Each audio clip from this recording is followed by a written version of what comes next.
really the purpose of the talk this afternoon is a lot of attitudinal research has been done with pregnant women, and it consistently shows that healthcare professionals, but in particular when they're pregnant, midwives are the really key source of information about immunisation for them. And you are hugely trusted, so it's really important that you have the information and resources to help you to have the conversations with them about vaccination in pregnancy. There's a huge body of research now around this topic, and all we can really do today is provide a bit of an overview, provide you with some links to look up some information around some key topics. So we'll be covering sort of why vaccination is important, the impact of the disease on pregnant women and on newly born infants, and the safety and impact of vaccination across the programmes that we're currently running, which are obviously flu and pertussis and COVID. And obviously, hopefully then, that these things will support you in your everyday work, so that women can come to a decision which is right for them. Unfortunately, they don't all decide to be vaccinated, but they need to have the information, and if they've made a decision that they're comfortable with because you've provided that support, that's what's really important. So the first slide, I won't dwell on too much, but it's just a list of the key resources. So the main things really are the Green Book, which we always call our Bible, because that's got all the information in about all of the immunisation programmes, and we've just listed the specific chapters there for you. That are key to vaccination in pregnancy.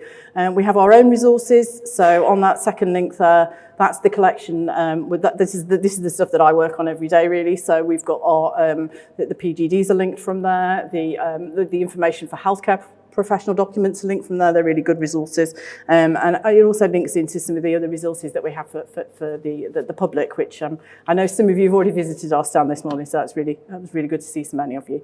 It's probably worth mentioning the one at the bottom, the Oxford Vaccine Group. This is the Vaccine Knowledge Project. I think is a really good source of very clear and well trusted information. The person that leads that is actually Professor Sir Andrew Pollard, who was involved with the AstraZeneca vaccine development.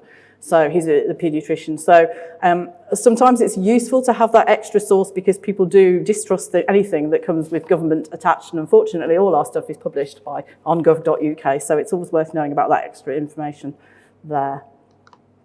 So we're going to start with seasonal flu, and it seems a bit of an odd thing to be talking about flu at this time of year, because we are actually obviously in our close season, as it were, it is really a very all year round thing. For those of us who work in immunisation, we're planning, it's a cycle that plans all year round flu.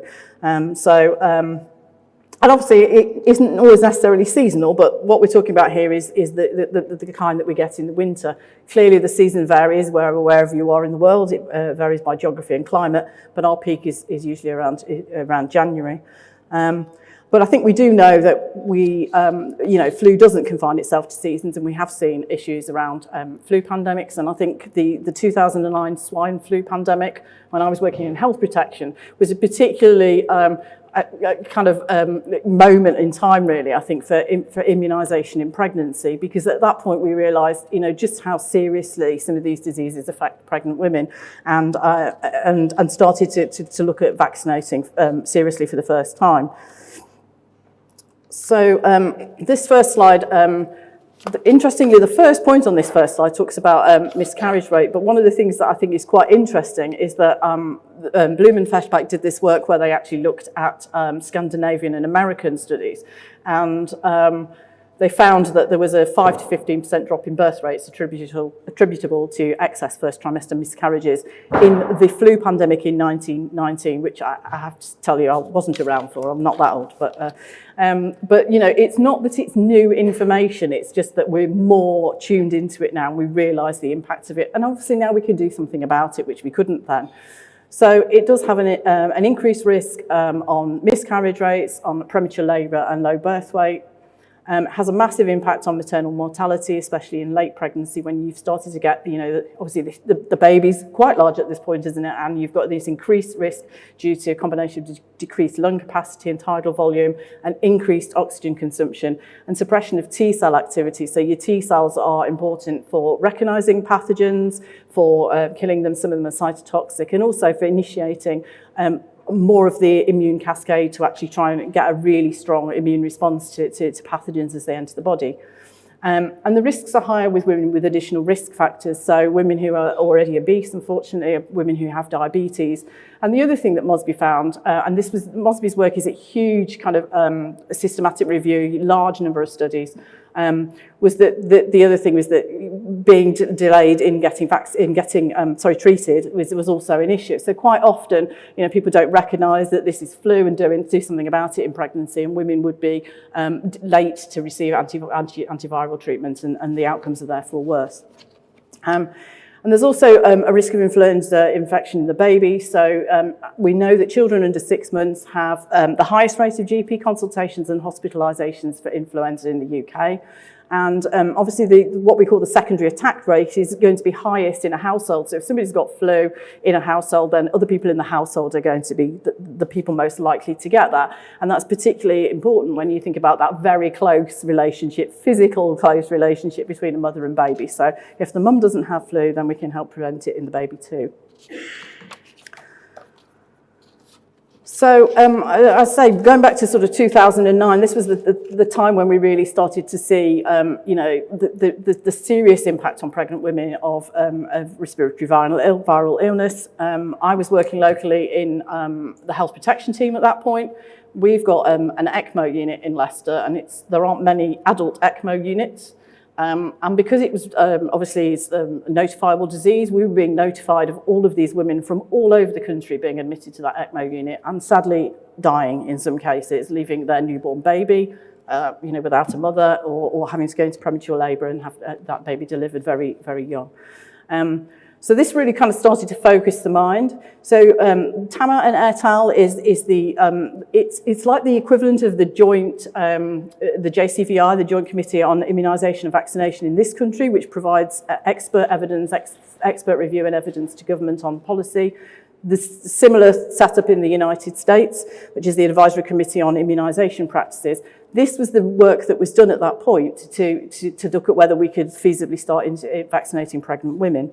And so obviously, as well as looking at the impact of the disease and then looking at the potential impact of vaccination, they were really, really concerned about the safety aspects. So they, again, looked at all of the available information and found that no study to date had demonstrated an increased risk of either maternal complications or untoward fetal outcomes associated with inactivated influenza vaccination, and that inactivated influenza vaccine can be safely and effectively administered during any trimester of pregnancy.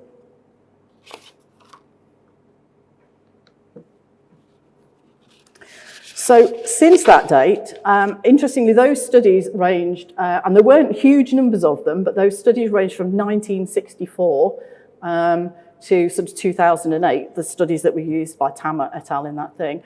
Since then, we've done huge amounts of research. It's a really hugely researched area now, looking at vaccination in pregnancy, not just flu, but of all the vaccines that are used in pregnancy. So we've now got lots and lots of research to look at here. So we've got studies that show that it reduces the risk of prematurity and low gestational weight. We've got studies that show that it provides a 60 to 70% reduction in the risk of prematurity due to influenza infection. We know that vaccination halves the risk of infection with confirmed flu in pregnant women. We know that passive neonatal immunity for the first few months of life is really important, and the studies there are across different groups in different countries. So we're looking at the US and Bangladesh and South Africa, so it's not just confined to one area. So this is information that's been found in lots and lots of different countries, so the studies are widespread. And we also found a significant reduction in fever, respiratory illness and confirmed influenza in babies born to immunised mothers. So I think, there is a message here that it's not just the pregnant woman that we're protecting, we are protecting those newborn babies as well. That's really, really important.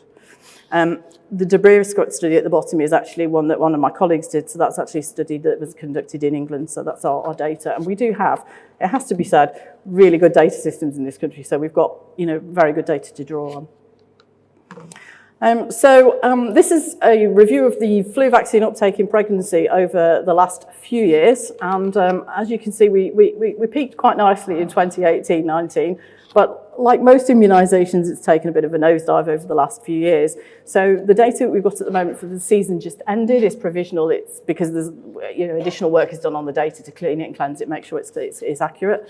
but we're obviously going in what to me is certainly the wrong direction, and we're actually starting to fall over a bit here. So yeah, that is concerning. I mean, I think we're seeing similar patterns in other vaccinations, but nothing like the extent probably that we're seeing them in pregnancy. So this is just a reminder of where in England you can get a vaccine if you're pregnant. So obviously they're registered GP.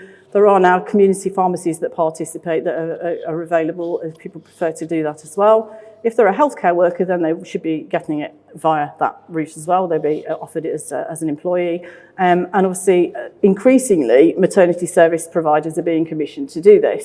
And I think it's really important that that happens, because I think one of the things that it does make a difference that, you know, again, it's back to that relationship of trust. You know, they're on a place where the people around them, they trust their advice and their support. And also, you're not having to signpost them to somewhere else, so they get the vaccine there on that day, which is really important, I think, as well. Because we've all got lots of other things to do, and some of these women have obviously got, you know, other things that might be still working, or they've got other children, and actually to then find the time to go and do that is a lot more difficult. So it's key to be able to do that on site, if possible. So we offer a range of vaccines. We're giving inactivated vaccines. So inactivated vaccines cannot cause the disease against which you're trying to protect them. And we usually offer a quadrivalent vaccine, so it gives us protection against 4 strains. And the strains change each year on the basis of what the World Health Organization advises us is currently, or is most likely to circulate that season. And we're using these cell-mediated vaccines which don't have any eggs. So all of the older vaccines, the ones with the E on the end, the QIVE, are all produced in an egg-based medium, but these ones don't have any egg in them at all. So that's obviously makes them a lot more widespread in terms of their use. You don't have to worry about that. So you can use either the cell-based one or the recombinant vaccine, which is similar to some of the COVID vaccines that we've seen, where they're kind of effectively made in the lab. So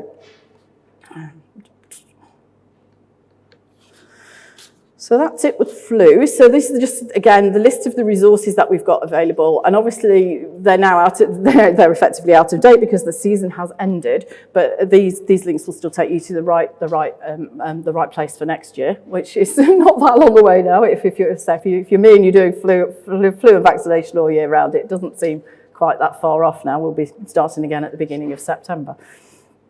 The one at the bottom there is the flu e-learning for health program, which my colleague writes.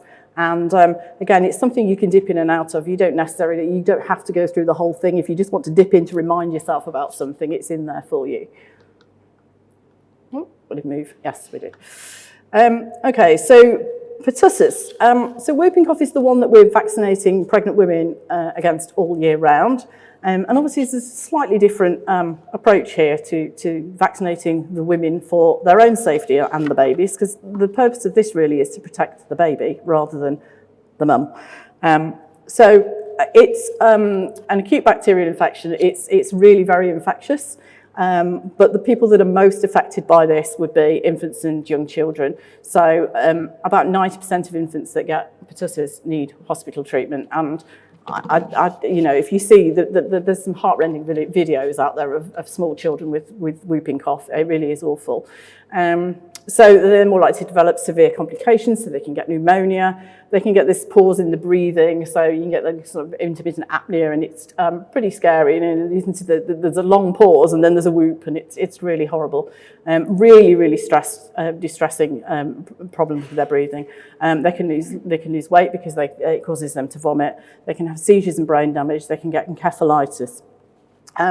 So before the outbreak in 2012, there were only 5 to 8 infant deaths in a typical peak year. So what pertussis does, it cycles. So you tend to see a peak every sort of 3 to 4 years where you get more cases, and then it sort of drops down again. Like everything else, that's been interrupted by COVID, so we haven't had that normal cycling for a little while. But peak year in 2012 was a particularly bad peak year, and actually we had 14 infant deaths from pertussis. So on this slide here, we're showing the onset age of the laboratory-confirmed pertussis cases in infants.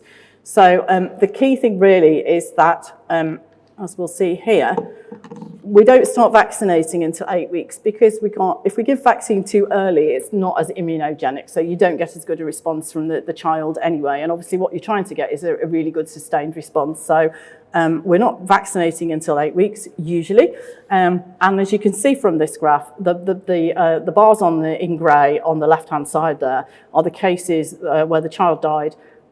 And they're all, pretty much all before we could start vaccinating. And then it tails off. You get a few as we've started vaccinating. So 1 dose makes a difference. It's not a complete course. You need 3 doses at that age to have the impact that you need. So you then get this, it tails off over time.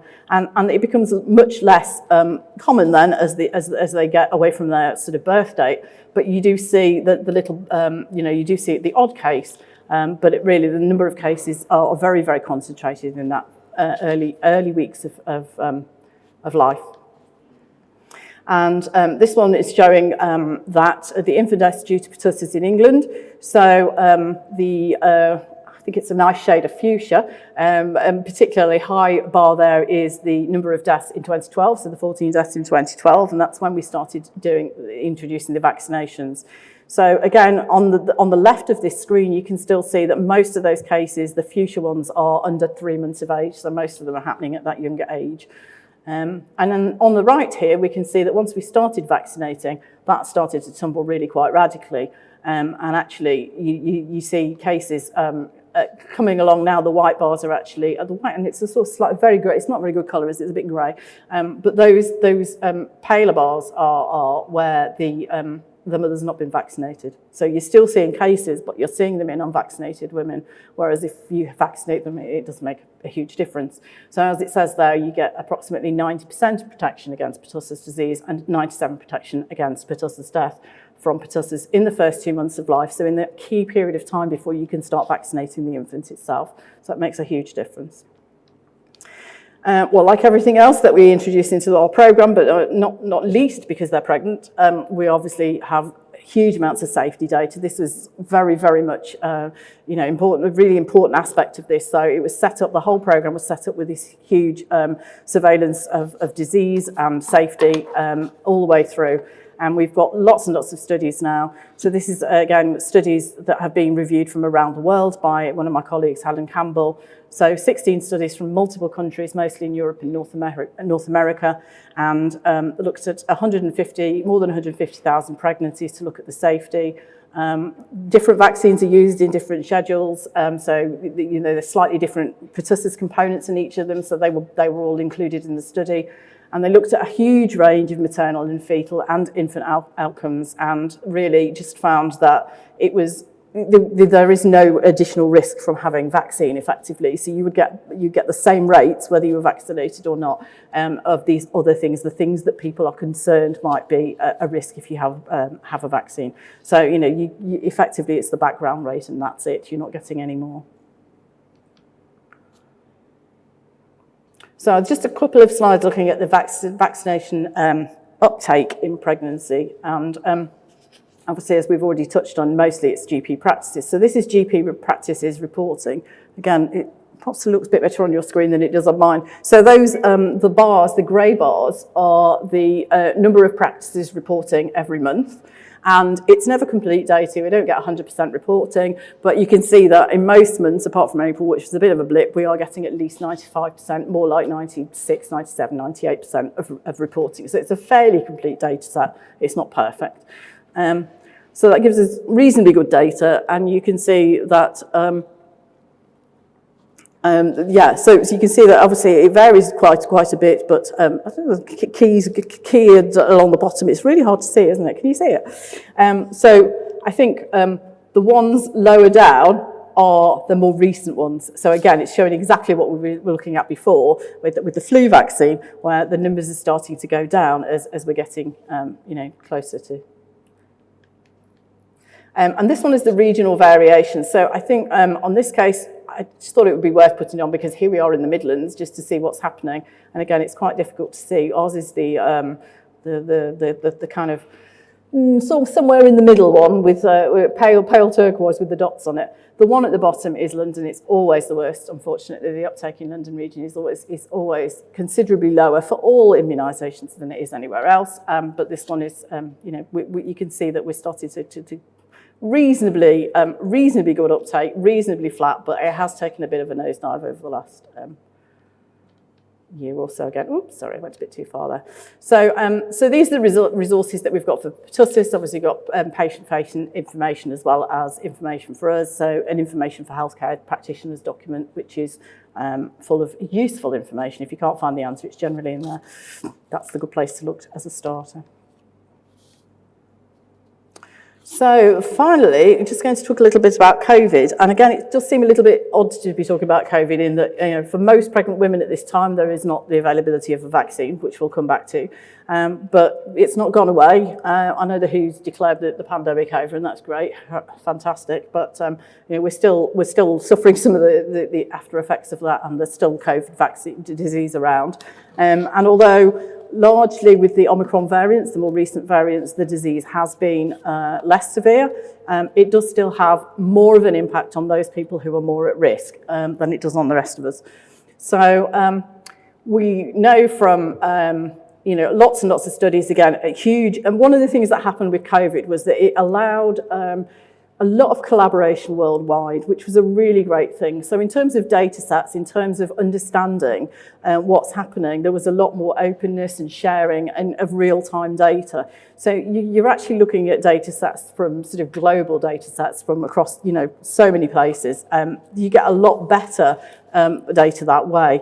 So we know that pregnant and recently pregnant women with COVID-19 were more likely to be admitted to intensive care units, to need ventilation, or as we were saying before, to need extracorporeal membrane oxygenation compared to non-pregnant women of a reproductive age. We did studies in the UK which showed a higher than background rate of stillbirth in infected women. There's an increased risk of preterm birth in women with symptomatic COVID. And this data from Valsden was taken from a data set drawn from 194 maternity units across the country. So looking at the symptomatics, symptoms, and also looking at the impact of that. So increased risk of preterm birth, and that was usually because of medical recommendation to deliver early to improve maternal oxygenation. So, obviously, I'm preaching to the converted here. You've got two patients, haven't you? It's always difficult, that balance between, what do you do to save one life to look after the other. Not too surprisingly, you're more likely to have severe COVID infection if you're pregnant, and there are other comorbidities or other factors. So if you're overweight, if you're from a Black and ethnic minority background, if you have diabetes, if you have hypertension, if you're asthmatic, and if you're more than 35 years of age. So I think we were very, very cautious about introducing vaccination into pregnancy, and I think it perhaps took us, bearing in mind that we started vaccinating everybody in December 2020, we're not recognising pregnancy as a risk factor and recommending it as a clinical risk group for a year. But obviously, people were cautious about vaccinating in pregnancy. People do want to be really sure about it. But obviously then we got this Delta wave and we got a lot more severe outcomes as well. So you might remember we accelerated the whole program. Everybody was suddenly getting vaccinated yesterday or whatever. It was a very, very, very busy time. And pregnancy added to the clinical risk groups at that point. Offering vaccine to women at any stage of pregnancy. Mostly using the Pfizer, BioNTech and Moderna vaccines. These are the mRNA vaccines. And for pregnant women under 18 using the Pfizer vaccine. And it's really just about the extensiveness of the experience of using them in pregnancy and the safety signals that we've got. So we've just got a lot more data about it. And these vaccines have now been given to millions and millions of people around the world, and obviously millions of pregnant women indeed. We have got another vaccine called Novavax, which can be given for women who are not able to have an mRNA vaccine. mRNA vaccine contains something called PEG, which can be a problem in terms of an allergy. So there are some people for whom it's not suitable. And there is an alternative, although we're about to lose that alternative because more recent advice would show, and experience shows us that most people can have an mRNA vaccine safely if they're in the right facility.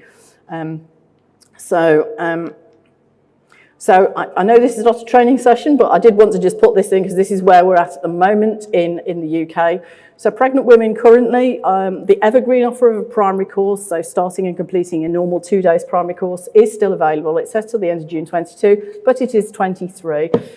So that's my mistake, apologies for that. So whilst we're still in the middle of this current spring campaign, spring bank booster campaign, they can still have their first or second dose. But in terms of the boosters, we're very much moving towards a sort of seasonal pattern now. I don't think we're quite there yet or quite know what's happening next because we haven't had an announcement for autumn. But we are vaccinating people at greatest risk. These vaccines don't really interrupt transmission. They're not good at doing that. They stop people getting serious illness. So the really important thing is that the people who most need them, the people who are most vulnerable to the serious effects of disease, get the vaccines because it helps to keep them out of hospital, it helps to keep them out of ITU, and it stops them dying from COVID. There are certain people in clinical risk groups, so pregnancy is a clinical risk group, but there are also some people who are at even more risk than the standard clinical risk groups, and they are the people who are older and the people who are immunosuppressed. So at this current time, if you've got somebody who is immunosuppressed in addition to being pregnant, then if they've not already had a primary course, they can certainly have it. They would be eligible for a third booster if they were immunosuppressed at the time of either of the other primaries, and they can have a booster dose now if it's 3 months since their last vaccination. And between campaigns, we won't be vaccinating. That's where we're moving to. We're going to have it in this campaign fashion. So apart from people who are severely immunosuppressed, particularly if they're newly immunosuppressed, then you would consider it. So again, lots of research, as you'd imagine, being done on this. A systematic review and a meta-analysis of 81,000 women vaccinated in pregnancy and 255,000 unvaccinated pregnant women found that COVID vaccination was associated with a lower risk of NICU admission, a lower risk of intrauterine fetal death, and a lower risk of maternal COVID-19 infection. So again, the benefits here aren't just to the mother, they accrue to the baby as well. This is quite a nice one. It's nice, I like the colours. So again, this is Vowson. So this is another one taken from the data set that comes, it's drawn from all of these, the hospitals around the UK. And I think what's really important here is looking at the moderate to severe disease and the ICU admission, because again, for some reason, fuchsia is a favoured colour, but the bright pinky fuchsia one is people who've not had vaccine. So those pregnant women who've not had vaccine, you can see, are substantially more likely to have moderate to severe disease and substantially more likely to have an ICU admission than people who've had 1, 2, and obviously 3 doses makes all the difference. The ones on the left really just goes back to what I was saying about the fact that this is not a good vaccine at interrupting transmission. So it's not stopping people from getting the disease, but it is stopping it progressing to this really serious, to having this serious impact. So again, safety is hugely important. So lots and lots of research done on this. No statistically significant association with preterm birth, with small for gestational age, with low APGAR score. It's not associated with increased risk of caesarean delivery, postpartum hemorrhage, or chorioamnionitis. One of the other things, they've done studies comparing in the USA and in Norway, and they've compared miscarriage rates for vaccinated and unvaccinated pregnant women who were pregnant at the same periods.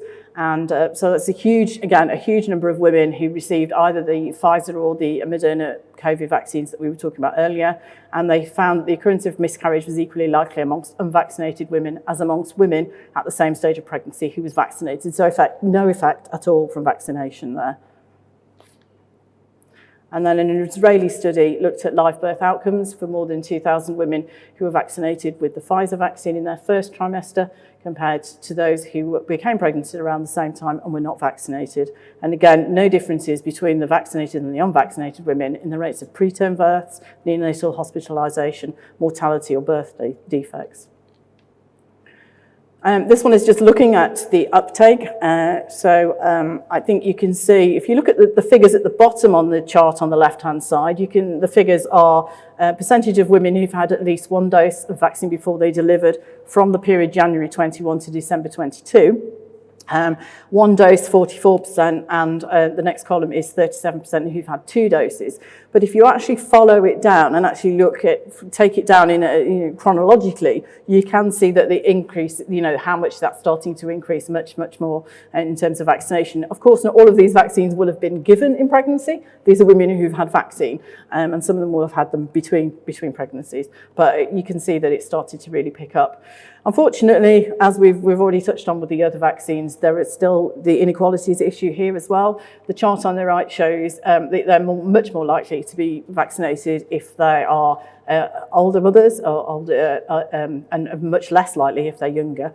And also black ethnicity and women living in the really most deprived areas in England are least likely to be vaccinated. So the inequalities are still really in there.